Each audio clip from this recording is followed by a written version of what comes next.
বাংলাদেশের আগামী দিনের বাংলাদেশ কোথায় যাচ্ছে, গণতন্ত্র, রাজনৈতিকভাবে, অর্থনৈতিকভাবে সব কিছু মিলিয়ে আলোচনা হয়েছে এবং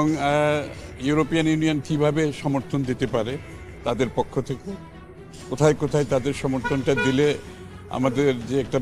একটা গর্তের মধ্যে যে দেশটা পড়েছে এখান থেকে বের করার জন্য তাদের সমর্থন কোন কোন জায়গায় দিলে ভালো হয়, এগুলো আলোচনা হয়েছে। আর বাংলাদেশের অর্থনীতি নিয়ে আলোচনা হয়েছে এবং গুড গভর্নেন্স, বাংলাদেশের যে প্রতিষ্ঠানগুলো সব ধ্বংস হয়ে গেছে এগুলোর প্রতিকার কি এবং কিভাবে এগুলোকে আবার ট্র্যাকে আনা যায়, সঠিক জায়গায় আনা যায়, আর সেখানে তাদের কি সহযোগিতা থাকতে পারে, অর্থনীতির ক্ষেত্রে তাদের কি সহযোগিতা থাকতে পারে, বিশেষ করে আমাদের যে বড় একটা অংশ তাদের দেশে রপ্তানি হয় ইউরোপিয়ান ইউনিয়নে, এটা কিভাবে আমরা অব্যাহত রাখতে পারি এবং সেই ক্ষেত্রে তাদের কি করা উচিত এখানে। আর বাংলাদেশকে আর্থিকভাবে, অর্থনৈতিকভাবে যে উন্নয়নের জন্য তাদের সাথে আমাদের একটা ফ্রেমওয়ার্ক, একটা এগ্রিমেন্ট আছে ইউর সাথে, তো সেই আর্থিক খাতে তাদের রিফর্মসগুলি, সংস্কারগুলো কি কি করা যায় যাতে করে তাড়াতাড়ি আমরা আবার অর্থনৈতিকভাবে সঠিক জায়গায় দাঁড়াতে পারি,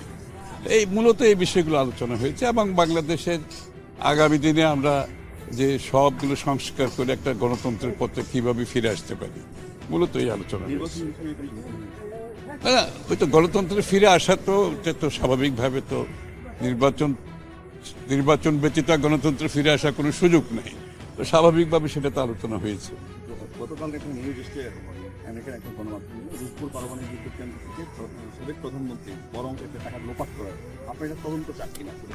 না, তদন্ত তো অবশ্যই হয়, এটাও আলোচনা হয়েছে, স্পেসিফিক ওই বিষয়ে না। তবে এই যে এতগুলো টাকা যে বিদেশে পাচার হয়েছে,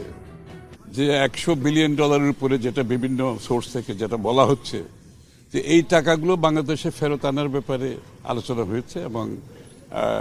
আমরা সাজেস্ট করেছি এটা আমরা সবাই মিলে একসাথে কাজ করতে হবে এটার উপরে, এবং তারা সহযোগিতা করতে এই ব্যাপারে রাজি আছে।